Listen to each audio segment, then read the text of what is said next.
ॐ विश्वानि देव सवितर्दुरितानि परासुव यद्भद्रं तन्यासुव यद्भद्रं तन्यासुव। महाभारत अध्ययन में आप सभी का स्वागत है। शांति पर्व हम पढ़ रहे हैं और अनेक प्रकार की गीताओं का वर्णन इतिहास ग्रंथों में आता है। लगभग 25 प्रकार की गीताएं हैं। आज हम मंकी गीता को समझेंगे। मंकी गीता का मूल प्रतिपादित विषय है कि धन की तृष्णा से दुख और उसकी कामना त्याग से सुख, ये इसका मुख्य विषय है। तो प्रश्न आरंभ होता है युधिष्ठिर की ओर से पितामह भीष्म के समक्ष। युधिष्ठिर पूछते हैं कि हे पितामह, यदि कोई मनुष्य धन की तृष्णा से ग्रस्त होकर अनेक प्रकार के उद्योग करने के बाद भी धन को यदि ना पा सके तो फिर वो सुख के लिए क्या करे। किसी व्यक्ति की इच्छा है कि वो पर्याप्त धन कमाए और धन उपार्जन करने के लिए वो अनेक जतन करता है, अनेक प्रयास करता है, अनेक पुरुषार्थ करता है, लेकिन फिर भी उसके सारे प्रयास, सारे पुरुषार्थ निरर्थक सिद्ध होते हैं, यानी वो धन नहीं कमा पाता। तो ऐसा व्यक्ति सुखी कैसे हो? अच्छा प्रश्न है। तो भीष्म जी कहते हैं कि हे युधिष्ठिर, सब में समता का भाव रखना, व्यर्थ परिश्रम का अभाव, सत्य भाषण, संसार से वैराग्य और कर्मासक्ति का अभाव, ये पांचों जिस मनुष्य में होते हैं वही मनुष्य सुखी होता है। सबसे पहले क्या था? सब में समता का भाव, समत्व भाव से रहने वाला, सम्यक दर्शन, सम्यक जीवन, सम्यक ऋतुचर्या, सम्यक खान पान, सम्यक दिनचर्या आदि आदि, जिसका सम्यक है, बैलेंस्ड जीवन है, जिसका व्यवस्थित जीवन है। तो जिसका जीवन व्यवस्थित है वो व्यक्ति सुखी है। और व्यर्थ परिश्रम का अभाव, व्यक्ति ऐसा काम करता है जिस काम का सीधा फल मिलता है, ऐसा इन्वेस्टमेंट करता है जिसका परफेक्ट आउटपुट निकल के आता है। वो ऐसे परिश्रम नहीं करता बेसिर पैर के। बहुत सारे लोग बुद्धि का प्रयोग नहीं करते, बल का प्रयोग करते हैं। और बल का प्रयोग करने में क्या होता है? समय की बर्बादी होती है। और उतना ही काम वो क्या किस में कर सकते हैं? बुद्धि लगा करके कर सकते हैं। जैसे उदाहरण के लिए 20 माले की बिल्डिंग है और उसे याद नहीं रहा कि लिफ्ट है, उसे सीढ़ियां दिखी, अब वो 20 माले तक सीढ़ियां चढ़ के जा रहा है। और दूसरे व्यक्ति आया, उसने लिफ्ट का बटन दबाया, लिफ्ट में अंदर प्रवेश किया, वो तीसरे चौथे माले पर ही था, तब तक वो 20वें माले पर पहुंच गया। तो ये व्यर्थ परिश्रम था उसका, सीढ़ियों से चढ़ के गया, बुद्धि लगाता। तो ऐसे बहुत सारे एग्जाम्पल आप देखते ही होंगे कि हमें बुद्धि का प्रयोग जहाँ करना चाहिए वहाँ बल का प्रयोग नहीं करना चाहिए, और जहाँ पर बल का प्रयोग हो सकता है वहाँ पर बुद्धि का प्रयोग न करें। तो व्यर्थ परिश्रम जीवन में ना करें। बहुत सारे लोग फालतू में ही परिश्रम करते हैं और दुखी होते हैं। तीसरा है सत्य भाषण, जहां तक हो सके सत्य बोलें, क्योंकि आप असत्य बोलेंगे तो आपको वो याद करना पड़ेगा कि मैंने पिछली बार इससे क्या बोला, और क्रॉस क्वेश्चन होंगे तो फंस जाएंगे। फिर लोग क्या कहेंगे, भाई तुमने इससे ये बोला, इससे ये बोला, बात बताओ सच है क्या? तुम्हारी बात में तो गड़बड़ घोटाला लगता है, आपका पक्ष सत्य ही नहीं है। तो झूठ बोला या नहीं, सबसे बड़ा सिरदर्द क्या है कि उसे याद रखो कि आपने क्या झूठ बोला। और फिर एक झूठ को छुपाए रखने के लिए 100 झूठ बोलने पड़ जाते हैं। तो इतनी चंचलता बढ़ जाती है। तो यदि हम अपने अंदर चित्त में चंचलता नहीं बढ़ाना चाहते तो सत्य की ओर चले, शाश्वतता की ओर चले। संसार से वैराग्य, संसार के प्रति वैराग्य होना चाहिए, कंपलसरी है। प्रत्येक मनुष्य को, प्रत्येक भारतीय को संसार से वैराग्य तो होना ही चाहिए। एक स्टेज उसके जीवन में, एक पड़ाव उसके जीवन में ऐसा आना चाहिए कि जब वो सब प्रकार के मोह माया प्रपंच को छोड़ करके वैराग्य की ओर, विरक्ति की ओर जाए, उसको सर्वोत्तम माना गया है। और पांचवा है कर्मासक्ति का अभाव। कर्म के प्रति आसक्ति, कर्म के प्रति आसक्ति होगी तो वो क्या होगा, आपको दुख लेकर के आएगा, मोह में डालेगा, इसलिए उसका अभाव हो।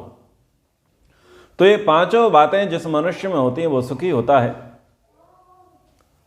तो पितामह भीष्म कहते हैं कि ज्ञानवृद्ध पुरुष इन्हीं पांच वस्तुओं को शांति का कारण बताते हैं। कौन? ज्ञानवृद्ध पुरुष। महर्षि मनु जी कहते हैं, न तेन वृद्धो भवति येनास्य फलितम शिरः, यो वै युवा अपि अस्तम देवः स्थिविरम विदुः। कौन व्यक्ति बड़ा है? व्यक्ति वो बड़ा नहीं है जिसके बाल सफेद हो गए हैं। व्यक्ति वो बड़ा नहीं है जो कद में बड़ा हो, जो पद में बड़ा हो, जो आयु में बड़ा हो, जो कुल में बड़ा हो, वो बड़ा नहीं है। वस्तुतः बड़ा तो वो है जो ज्ञान वृद्ध है। तो यहां पर जो पितामह भीष्म ने शब्द का प्रयोग किया विशेषण के लिए, ज्ञान वृद्ध, एक प्रसंग आता है कि एक ऋषि होते हैं, शिशु अंगिरस होते हैं। वो अपने चाचा को उपदेश देते हैं और चाचा को उपदेश देते हुए क्या बोलते हैं, हे पुत्र। तो जब हे पुत्र का संबोधन करते हैं तो उसके पिताजी उस पर आपत्ति दर्ज कराते हैं। बोले तुम अपने चाचा को, पिता तुल्य व्यक्ति को पुत्र कह रहे हो। उसने कहा कि मैं तो बिल्कुल सत्य कह रहा हूं। तो विवाद बढ़ा और जो धर्मारे सभा है, यानी जो धर्म के जानकार हैं, नीति के जानकार हैं, उनके पास वो प्रसंग गया। उन्होंने कहा कि आपका बालक बिल्कुल ठीक कह रहा है। पिता के, आपके जो भाई हैं लगभग 40 वर्ष के होंगे, उनको ये बात पता ही नहीं थी। वो बात तुम्हारा 4 वर्ष का बच्चा बता रहा है, तो बड़ा कौन हुआ और बच्चा कौन हुआ?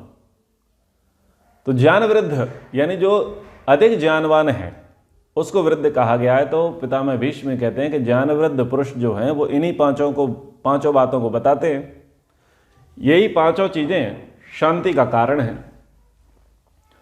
अब जो उनका प्रश्न था मूल, कि यदि कोई व्यक्ति धन के लिए अथक प्रयास करे और सारे प्रयास उसके निष्फल हो जाएं तो फिर वो सुखी कैसे रहे। तो इसमें एक प्रसंग सुनाते हैं पितामह भीष्म। कहते हैं कि प्राचीन काल में एक मंकी नामक मुनि थे, जिनका नाम मंकी था। अंग्रेजी में मंकी का अर्थ बंदर होता है, पर संस्कृत में मंकी का अर्थ यह है कि वहां पर मंकी नाम के एक मुनि थे। मंकी नाम के मुनि जो थे वो भोगों से विरक्त हो गए। भोगों से विरक्त यानी वो पर्याप्त भोग भोगने के लिए प्रयास करते रहे, लेकिन भोगों से उनको शांति नहीं मिली। तो जब वो विरक्त हुए तो उनके उद्गार प्रकट हुए। प्रायः उस व्यक्ति के उद्गार बड़े काम के होते हैं जो उस जीवन को भुगत चुका होता है। जैसे कि राजा भर्तृहरि। राजा भर्तृहरि जब राजा थे, राजपाट थे, पत्नी प्रेमिका थी, सब प्रकार के भोग थे, तो अच्छा अद्भुत श्रृंगार रस लिखा उन्होंने। श्रृंगार शतकम लिख दिया और स्त्री की प्रशंसा में, काम की प्रशंसा में, रूप की प्रशंसा में उन्होंने बहुत अच्छे छंद लिखे। लेकिन जब उन्होंने देखा कि स्त्री साथ नहीं देती, विश्वासघातनी होती है, स्त्री का मन एक पर नहीं टिकता, तो उससे उनको विरक्ति हो गई। तो फिर उन्होंने वैराग्य शतक लिखा और वैरागी बने और स्त्री की उन्होंने भूरी भूरी भर्त्सना की है, बहुत कठोर शब्दों में उन्होंने स्त्री की निंदा की है और वैरागी की ऊंची ऊंची बातें उन्होंने कही हैं। तो जो व्यक्ति भुगतता है जीवन में और फिर वो जो कहता है तो उसकी बात बड़े पते की होती है, डंके की चोट पर होती है। तो मुनिवर मंकी, इनकी घटना ये थी कि धन प्राप्ति के लिए उन्होंने अनेक प्रकार के प्रयत्न किए, लेकिन हर बार जो प्रयत्न किया जाता वो सदैव की तरह व्यर्थ हो जाता। बहुत सारा पैसा इन्वेस्ट करने के बाद भी जब वो धन उपार्जन नहीं कर सके तो थोड़ा सा धन, थोड़ी सी प्रॉपर्टी, थोड़ा सा बैलेंस उनके पास रहा, तो उस बचे खुचे बैलेंस से उन्होंने क्या किया, 2 बछड़े खरीद लिए, गाय के 2 बछड़े। क्यों खरीद लिए? कि अब प्रॉपर्टी थी उतनी, पैसा था ही उतना, पूंजी कम थी, इसलिए बछड़े खरीद लिए। और क्या विचार किया कि बछड़े आएंगे तो खेती करेंगे और खेती करेंगे तो जीवन चलेगा। तो अब ट्रेनिंग के लिए बछड़ों को शिक्षा करने के लिए वो लेकर के जा रहे थे जोत करके, लेकिन बछड़े तो बछड़े होते हैं, उदंड होते हैं। पीछे पीछे मुनि जी, आगे आगे बछड़े और बछड़े दौड़ दिए। दौड़ते दौड़ते क्या था कि सड़क के बीचों बीच ऊंट बैठा हुआ था। बछड़ों की हाइट 3 फीट, ऊंट बैठा ही 5 फुट का था। बीच में रस्सी बंधी हुई थी दोनों के। दौड़ते दौड़ते गए तो ऊंट के गले में जाकर के रस्सी फंस गई और थोड़ी देर के लिए ऊंट भी घिसट गया। ऊंट को गुस्सा आया, मैं तो शांति से बैठा था, ये लोग मुझे घसीट रहे हैं। इतने में ऊंट खड़ा हो गया। ऊंट खड़ा हुआ तो बछड़े लटक गए, दोनों बछड़े लटक गए और अब ऊंट भागने लगा। ऊंट भागने लगा तो इनकी गर्दन टंगने लगी, कसने लगी रस्सी से दोनों बछड़ों की। अब मंकी मुनि कहते हैं कि देखो, ये ऊंट तो मेरे बछड़ों का अपहरण करके लेके जा रहा है और इनके प्राण पखेरु होने को ही है। दुखी होकर के कहते हैं कि मनुष्य कैसा ही चतुर क्यों ना हो, जो उसके भाग्य में नहीं है और यदि वो श्रद्धा पूर्वक उसके लिए प्रयत्न भी करे तब भी उसका प्रयत्न फलीभूत नहीं होता। पहले जो मैंने प्रयत्न किया था उससे अनेक विघ्न आ पड़े थे। उन अनर्थों से बचने के लिए थोड़े से धन को लेकर के मैंने अपनी आजीविका का विचार सोचा, पर देखो ये बछड़े भी मेरे से दूर जा रहे हैं, ये भी मरणासन्न हो रहे हैं, मेरी रही सही संपत्ति भी नष्ट हो रही है। कैसा देवी प्रकोप है। दुखी होने लगे। यह ऊंट मेरे बछड़ों को ऐसे उछाल करके लेके जा रहा है, काकतालीय न्याय से इन्हें गर्दन पर उठाकर बुरे मार्ग की ओर दौड़ रहा है। काकतालीय न्याय, काकतालीय न्याय क्या है? न्याय दर्शन में अनेक प्रकार के न्यायों का वर्णन है। ब्राह्मण न्याय, ऐसे अनेक प्रकार के न्याय हैं। काकतालीय न्याय समझिए बड़ा मनोरंजक है। एक कोई राहगीर था, पथिक था, वो ताड़ के वृक्ष के नीचे जाकर के बैठ गया। इतने में एक कौवा उड़ करके आया और वृक्ष की डाल पर जाकर के बैठा। जैसे ही वो डाल पर बैठा, ताड़ के वृक्ष का फल नीचे गिरा। अब जो राहगीर था, जो पथिक था, उसने क्या सोचा कि ना ये कौवा आता और ना ये फल गिरता। इसको बोलते हैं काकतालीय न्याय। जबकि स्थिति क्या थी कि फल तो पक चुका था और पक करके उसे टूटना ही था और कौवे का इतना भार नहीं था कि वो डाल को झुका सके और उसके बल से वो टूट जाए। तो वो संयोग था, लेकिन उस संयोग को व्यक्ति ने क्या माना कि इसके कारण ऐसा हुआ। ये है काकतालीय न्याय। बछड़े दौड़ रहे थे और संयोग से मार्ग में ऊंट बैठा था। अब गलती कुछ ऐसी हुई कि जो रस्सी थी वो ऊंट के गले में फंस गई और ऊंट ने फिर उनको टांग दिया। तो ये काकतालीय न्याय था। इस काकतालीय न्याय का सर्वाधिक समाज में प्रयोग होता है। लोग कारण कार्य पर विचार नहीं करते, लोग क्या मानते हैं, इसकी वजह से ऐसा हुआ है, व्यक्ति को कारण मान लेते हैं। आप समझ पा रहे हैं ना? बहुत सारे प्रसंगों में घटना कुछ घट रही होती है, वो स्वाभाविक रूप से घट रही होती है, लेकिन दूसरे व्यक्ति की एंट्री उसको कारण मान लिया जाता है। जिंक्स बुलाते हैं ना, जिंक्स बोलते हैं शायद उसको, दुर्भाग्यशाली को, यानी मनहूस को, इंग्लिश में जिंक्स ऐसा कुछ शब्द है। तो एक मैं किसी का इंटरव्यू देख रहा था, वो ऑडिशन के लिए गई लड़की, लेकिन जिस फिल्म पर काम चल रहा था वो फिल्म बंद पड़ गई, और उस टाइम उस लड़की ने 12 फिल्मों को साइन कर रखा था।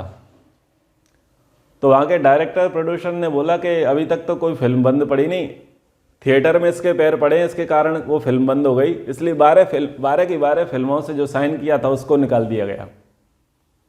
बोले तू मनहूस है। ये मैंने एग्जाम्पल दे रहा हूँ, ऐसे कई मनहूस हम मान लेते हैं। ये काकतालीय न्याय है। किसी ने कहा कि बहू ऐसी आई है जिसके घर में पैर पड़े तो घर का धीरे धीरे नाश होता चला गया। घर के नाश के में बहू कारण नहीं है, घर के नाश के अन्य कारण हैं, पर वो संयोग ऐसा बना कि उसी काल में वो बहू आई थी।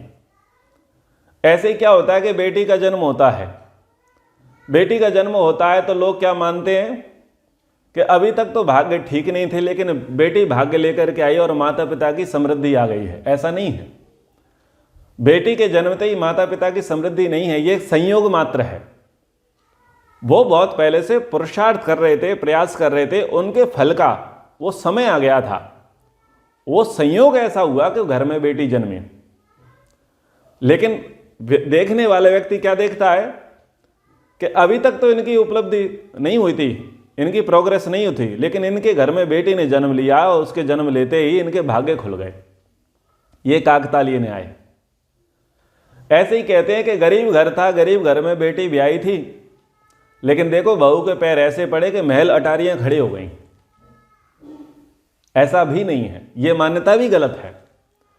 किसी के पैर शुभ और किसी के पैर अशुभ नहीं होते, कि किसी के आने से उन्नति हो जाए और किसी के जाने से अवनति हो जाए, किसी के जन्मने से प्रोग्रेस हो जाए, किसी के मरने से प्रोग्रेस हो जाए।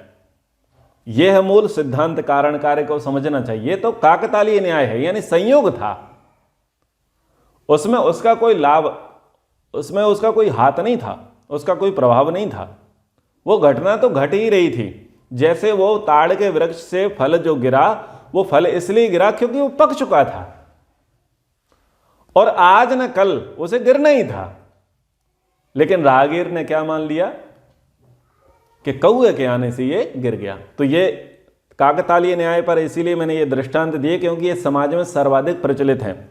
मुझे लगता है आप में से जितने लोग सुन रहे हैं उनमें से कुछ लोग ऐसे होंगे जो इस काकतालीय न्याय से प्रभावित होंगे, जो बहुतों को मनहूस मानते होंगे और बहुतों को भाग्यशाली मानते होंगे। विपिन सेतिया जी हंस रहे हैं, यानी इनके बीच में कोई मामला है ऐसा। ठीक है, तो ये काकतालीय न्याय समझो, वो केवल संयोग था। किसी के व्यक्ति का आना और आपका शुभ होना, या किसी व्यक्ति का आना और आपका शुभ होना, वो केवल मात्र संयोग था, व्यक्ति कारण नहीं है। अच्छे और बुरे के पीछे कारण हमारे कर्म है, ना कि कोई सेकंड पर्सन। ठीक है, ये काकतालीय न्याय। तो अब हम मंकी गीता पर आगे चल रहे हैं। तो कहते हैं कि इसलिए सुख के इच्छुक मनुष्य को धन आदि की ओर से वैराग्य का ही आश्रय लेना चाहिए। धन उपार्जन की चेष्टा से निराश होकर जो विरक्त हो जाता है वह सुख की नींद सोता है। बात बिल्कुल सही वो कह रहे हैं। धन के लिए अनेक प्रकार के प्रयास किए, लेकिन धन वो नहीं कमा सके, तो लाभ किसमें है? धन कमाने की चिंता ही छोड़ दो। यह धन तो एक उदाहरण मात्र है। यदि आप किसी चीज के लिए प्रयासरत हैं, मान लीजिए आप नौकरी के लिए प्रयासरत हैं, घर दुकान मकान बनाने के लिए प्रयासरत हैं, कुछ काम करने के लिए प्रयासरत हैं, जॉब के लिए प्रयासरत हैं, किसी को अपना बनाने के लिए प्रयासरत हैं, किसी को अपने से दूर रखने के लिए प्रयासरत हैं, किसी को शिक्षा देने के लिए प्रयासरत हैं और किसी को दंड देने के लिए प्रयासरत हैं। कंडीशन सारी मान के चलिए, और सारे प्रयास आपके निष्फल हो जाते हैं, तो फिर आप क्या होंगे? ज्यादा दुखी होंगे, हाँ या ना? ज्यादा डिप्रेशन में चले जाएंगे कि मैंने कितना किया। तो सुखी होने का तरीका क्या है? उस काम को छोड़ दो। एक व्यक्ति को खेती करनी थी, वाटर लेवल बहुत नीचे जा चुका था, उसने 5-5 बोर लगवा दिए 1 एकड़ भूमि में, और सब जगह क्या हुआ? पानी निकला ही नहीं। सिर पकड़ करके बैठा रहा, हे भगवान मेरे भाग्य में तो पानी नहीं है। तो इससे क्या होगा? उसका हार्ट फेल हो जाएगा, शांति पाठ हो जाएगा, वहीं पर खेत में उसकी समाधि बन जाएगी। तो बेहतर क्या है कि बोरवेल करो ही मत, दूसरे से पानी ले लो, अथवा खेत बेचो, दूसरी जगह जाओ। जीवन दुखी होने के लिए नहीं है। समझ में आ रहा है ना? यदि आपके प्रयास करने से आपके बोरवेल में पानी नहीं निकल रहा, तो उस प्रोसेस को बंद ही कर दो यदि सुखी रहना चाहते हो। और खेती ही करना है, उसी जगह पर करना, तो दूसरे से कर लो, दूसरे का पानी ले लो। और यदि वो थोड़ा महंगा पड़ता है तो ठेके पर दे दो, और तुम्हारी संतुष्टि नहीं है तो उसे बेच करके दूसरे स्थान पर भूमि ले लो। ये विकल्प हमारे जीवन में होना चाहिए। लोग फंस जाते हैं, लोगों की सुई एक जगह पर ही अटके रह जाती है, नहीं हम तो करेंगे तो यही करेंगे, अन्यथा नहीं करेंगे। इस कारण से क्या होता है? व्यक्ति के अंदर बहुत खींचातानी हो जाती है, वो लकीर का फकीर बन जाता है और जीवन उसका दुखदायी हो जाता है। तो ये धन तो केवल उपलक्षण मात्र है, एक दृष्टांत मात्र है। उन्होंने कहा कि धन की इच्छा को अब मुझे त्याग देना ही चाहिए। अब मुझे किसका आश्रय लेना चाहिए? वैराग्य का आश्रय लेना चाहिए। वैराग्य का अर्थ क्या है? कि अब मुझे धन कमाना ही नहीं है, अब मैं जीवन को दूसरे प्रकार से चलाने का प्रयास करूंगा। ठीक है? तो व्यक्ति के जीवन में ऑप्शन होना चाहिए।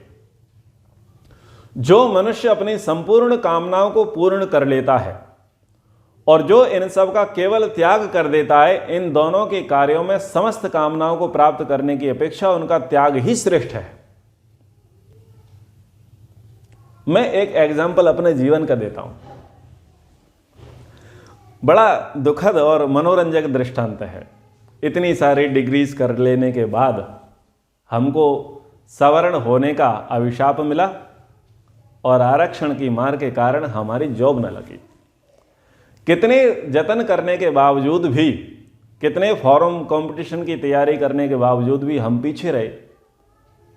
तो पहले डिग्रियां बड़ी संभाल के रखी, बाद में क्या लगा कि इन डिग्रियों का क्या मूल है, तो डिग्रियां साइड में कर दी और कंप्यूटर जानते थे तो कंप्यूटर का काम करने लग गए। पंडिताई छोड़ दी थी, पंडित कर्म छोड़ दिया था, कंप्यूटर का काम करने लग गए। तो हमने क्या सोचा कि अगर हमारी ये उंगली सलामत है तो हमारी अब आजीविका चल जाएगी, अब डिग्रियों की आवश्यकता नहीं है, क्योंकि कंप्यूटर तो उंगलियों से चलेगा, आजीविका चल जाएगी। लेकिन वहां से वितृष्णा हुई, हमको वैराग्य हुआ और हम वहां से भाग करके छोड़ करके हम गुरुकुल चले गए। गुरुकुल चले गए, विद्या प्राप्त की, तो उसके बाद वो कंप्यूटर, वो डिग्री हमें राख लगने लगी कि ना तो कंप्यूटर अपने काम का रहा, ना डिग्री अपने काम की रही। देखो अब तो वाणी है, भगवान कंठ को सलामत बनाए रखे। तो अभी तक ऐसा लगता है कंठ जिंदाबाद है तो जीवन चलता रहेगा, और आगे हो सकता है कि कंठ भी क्या पता आवाज़ चली जाए, खराब हो जाए, तो फिर ईश्वर कुछ ना कुछ दे देगा। मैं सोचता रहता हूं कि यदि मान लो मेरी आवाज़ चली गई तो मेरा जीवन कैसे चलेगा। तो मैं ऐसे से अटपटे विचार करता रहता हूं कि जो हमारे सुख का साधन है, यदि वो साधन छूट गया तो क्या विकल्प होगा जीवन जीने के लिए। तो मैं उल्टे उल्टे विचार करता रहता हूं, विकल्प ढूंढता रहता हूं। यानी मैं एक जगह टिक के रहना नहीं चाहता, एक के भरोसे नहीं रहना चाहता, क्योंकि बहुत भरोसे रह करके देख लिया, सिवाय दुख के कुछ नहीं मिला। इसलिए ईश्वर पर विश्वास और श्रेष्ठ विकल्प की तलाश हमेशा बनी रहती है। तो वो कह रहे हैं कि जो मनुष्य अपनी संपूर्ण कामनाओं को पूर्ण कर लेता है, एक व्यक्ति है जिसके जीवन में जितनी भी उसको कामना करनी थी वो सारी कामनाएं उसने पूर्ण कर ली, एक तरफ वो व्यक्ति है। और दूसरी तरफ कौन व्यक्ति है? जिसने सारी कामनाओं को छोड़ दिया। बताओ श्रेष्ठ कौन है? तो मंकी मुनि जी कहते हैं कि जिसने सारी कामनाओं को छोड़ दिया ना, वो ज्यादा सुखी है। अब सामाजिक दृष्टि से वो सुखी दिखेगा नहीं लोगों को। क्या बोलेंगे? कुछ बस की नहीं थी, सामर्थ्य नहीं था, इसलिए भगोड़े बन गए। यारे सब कुछ भोग भाग करके फिर छोड़ते तो जानते। यह दृष्टि ठीक है कि नहीं है? सामाजिक रूप से दृष्टि ठीक है कि सारे भोग भोगो फिर योग की ओर जाओ तो समझ में आएगा। लेकिन भोगों को भोगने का सामर्थ्य तुम्हारा था नहीं, थक गए तो तुम योग मार्ग में चल दिए, यानी तुम भगोड़े थे। अब मूल बात को समझिए, भोगी को भी योग मार्ग में जाना है और योगी को भी योग मार्ग में जाना है। हाँ या ना? जाना है। अब बात क्या आएगी दोनों में? अष्टांग योग का पालन, ध्यान का अभ्यास, मन की एकाग्रता। अब बताओ वो सीढ़ी कौन पहले पार करेगा? जिसने कामनाओं को त्याग दिया था वो, या जिसने कामनाओं को पूर्ण किया वो? जिसने कामनाओं को त्याग दिया था उसे ज्यादा दिक्कत नहीं आएगी, उसके आंख बंद करते दुनियादारी का चरित्र चित्रण उसको नहीं आएगा, उसका सीधा प्रभु से लगन लग जाएगी, क्योंकि भोग के संस्कार उसने ज्यादा बनाए नहीं। और जिसने भोग के संस्कार अधिक बनाए थे उसको बड़ी चुभन होगी। मान लीजिए जिस व्यक्ति को सोफे पर बैठने की आदत हो, एसी में रहने की आदत हो, और वो हमारे पास शिविरों में आ जाए जहाँ सोफा तो बैठने को ना मिले और एसी कमरे में ना मिले, और व्यक्ति क्या करने आया था? योग। और दूसरी तरफ व्यक्ति था, किसान था, चारपाई पर बैठता था पेड़ के नीचे और पंखे में, यानी वो सामान्य रूप से सोता था, वो भी आया शिविर में। बताओ शिविर किसका बेहतर गुजरेगा? जिसने सारी कामनाओं को पूर्ण किया था वो, या जिसने कामनाओं को त्याग रखा था वो? जिसने कामनाओं को त्याग रखा था उसका शिविर बढ़िया चलेगा। तो हम शिविर में देखते हैं कि वही लोग अधिक सक्सेस होते हैं जिन्होंने पहले से तैयारियां कर रखी होती हैं, जिन्होंने कामनाएं त्याग रखी होती हैं। जैसे सरल उदाहरण दो कि आसन व्यायाम करते हैं, तो आसन व्यायाम करते हैं, अगर आप कोई ट्रेनर आ जाए आसन व्यायाम कराने वाला, तो कौन आसानी से आसन व्यायाम कर सकता है? वो कर सकता है जो पहले से शरीर को फ्लेक्सिबल बनाए रखा है, लचीला बनाए रखा है, यानी शरीर से काम लेता है। और जिसने बैठे बैठे पेट बढ़ा लिया है और उसको बोलो कि भाई करो पद्मासन, सिद्धासन, हलासन, मरकटासन, मयूरासन, पद्मासन, तो वो उससे कुछ नहीं होना, कि उससे एक आसन हो सकता है, वो भी शवासन। शवासन बढ़िया कर सकता है वो व्यक्ति। तो यही है कि जो मनुष्य अपनी कामनाओं को पूर्ण कर लेता है और जो व्यक्ति अपनी कामनाओं को त्याग देता है, इसमें त्यागने वाला ज्यादा सुखी होता है, वो ज्यादा श्रेष्ठ है। तो अब वो अपने मन को समझाते हुए कहते हैं मंकी मुनि, अरे कामनाओं के दास मन, तू सब प्रकार की चेष्टाओं से निवृत्त हो जा और वैराग्य पूर्वक शांति को धारण कर।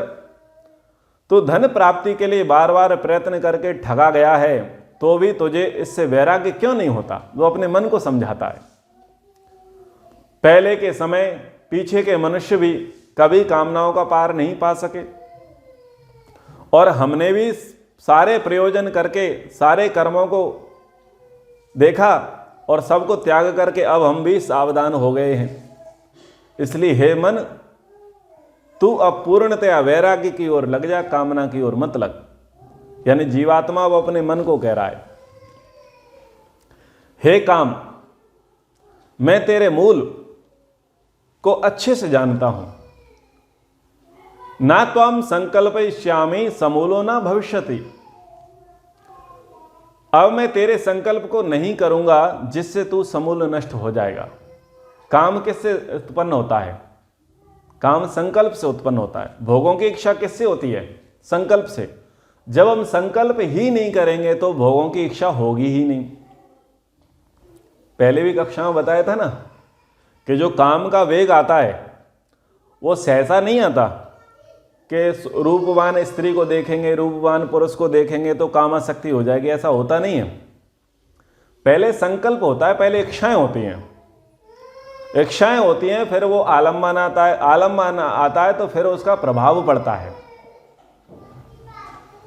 जैसे ही कोई धन कमाना चाहता है, धन की जिसकी इच्छाएं हैं और उसे धन दिख जाए तो वो सोचेगा विचारेगा नहीं। उदाहरण के लिए कि किसी व्यक्ति को धन की विशेष लालसा है, धन की उसे विशेष तृष्णा है, वो रास्ते में जा रहा था, उसे 500 का नोट मिल जाए तो उसे उठाने से पहले वो सोचेगा नहीं। पहला प्रयास क्या होगा, वो उसे उठा लेगा, बाद में सोचेगा कि इसका करना क्या है। अर्थ क्या हुआ कि पहले संकल्प था, पहले इच्छा थी कि मिले, ये था। तो यहां पर मंकी मुनि कह रहे हैं कि मैं इच्छा ही नहीं करूंगा, प्रयास ही नहीं करूंगा, चिंतन ही नहीं करूंगा। जब तेरा संकल्प ही नहीं करूंगा तो तेरी उत्पत्ति कैसे होगी, तेरा तो समूल नाश हो जाएगा। अपने आप को समझाते हुए अपने मन से कहते हैं, इह धनस्य ना सुखा लब्ध्वा चिंता ना भूयसी लब्ध नाशे यथा मृत्यु लब्धम भवति वा ना वा। धन की इच्छा सुखदायिनी नहीं है। धन की प्राप्ति पर उसकी रक्षा आदि के लिए बड़ी भारी चिंता बढ़ जाती है। यदि धन की प्राप्ति होकर वह नष्ट हो जाए तब तो मनुष्य को मृत्यु के समान ही भयंकर कष्ट होता है, और पुरुषार्थ करने पर भी धन मिलेगा या नहीं मिलेगा इसका भी कोई निश्चय नहीं। अब वो स्वयं को समझा रहे हैं कि धन की इच्छा सुखदायिनी नहीं है। धन मिले धन मिले धन मिले, ये इच्छा जो है सुखी करने वाली नहीं है। और यदि धन की प्राप्ति हो गई तो किस बात की चिंता करनी है,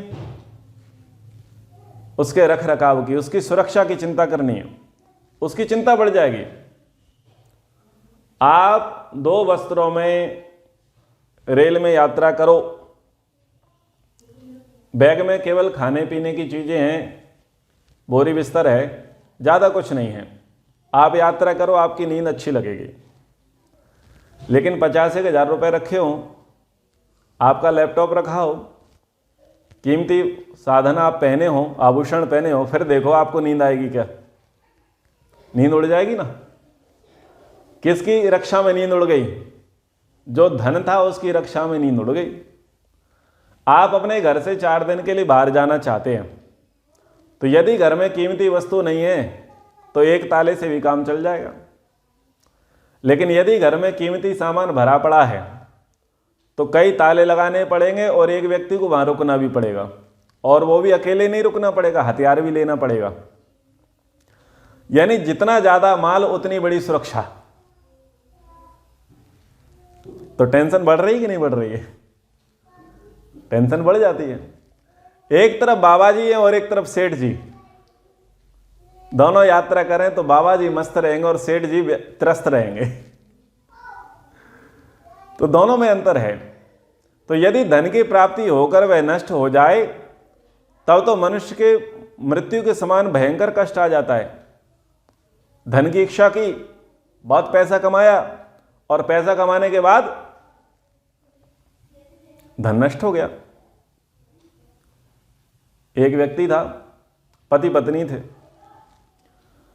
पति पत्नी थे तो घटना ये घटी कि पति लौट के आ रहा था, इतने में घर में आग लग गई। पत्नी से बोला, अरे अरे अरे देखो देखो घर में आग लगी जा रही है, घर में आग लगी जा रही है। बोले शांति से खाना खा लो, घर में आग लग रही है तो लगने दो। अरे बुद्धि खराब है कि अपना घर जल रहा है। बोले नहीं, कोई घर अपना नहीं है। क्यों? बोले बेच दिया। अच्छा बेच दिया क्या? लाओ लाओ थाली परसो, फिर तो आराम से खाते हैं। इतने में बेटा आया, पिताजी माताजी घर में आग लग गई। अरे कि शांति से तू भोजन करने दे, लग गई तो लग जाने दे, अपना कौन सा है, अपन ने तो घर बेच दिया है। बेटा बोलता है नहीं अभी तो बात चल रही थी, अभी तो केवल बात चल रही थी, फाइनल नहीं हुआ, बेका नहीं है। तो क्या हुआ, वो मुंह का निवाला मुंह में ही रह गया, यानी फिर से दुख बढ़ गया। तो ये चीजें हैं। तो यदि हमने कमाया है और कमाने के बाद यदि वो नष्ट हो जाए तो भयंकर कष्ट होता है। व्यक्ति को लगता है कि बस मैं स्वयं ही नष्ट हो गया। और यदि हम काम कर रहे हैं, काम करने के बाद भी धन मिलेगा या नहीं मिलेगा ये भी निश्चित नहीं है। तो ऐसी ऐसी बहुत सारी बातें हैं, आगे और भी इस प्रसंग को हम लेंगे। समय हमारा हो रहा है, धन के विषय में है। तो धन की हानि जो होती है या धन के प्रति हमें कैसे वैराग्य के भाव रखने हैं, ये अच्छा समझने के लिए है। इसका भाव ये नहीं है कि पैसा ना कमाओ, इसका भाव ये है कि आप पैसा कमा रहे हो लेकिन पैसा आपसे कम नहीं रहा है, तो फिर उसके लिए सिर मत धुनो, उसके लिए माथापच्ची मत करो, अपना हार्ट फेल मत करो, कोई दूसरे उपाय देखो जिससे आप जीवन जी सकते हैं। तो प्रसंग अभी बाकी है, अगली कक्षा में इस प्रसंग को पूरा करेंगे। यहीं पर कक्षा को विराम करते हैं। इति ओम शम।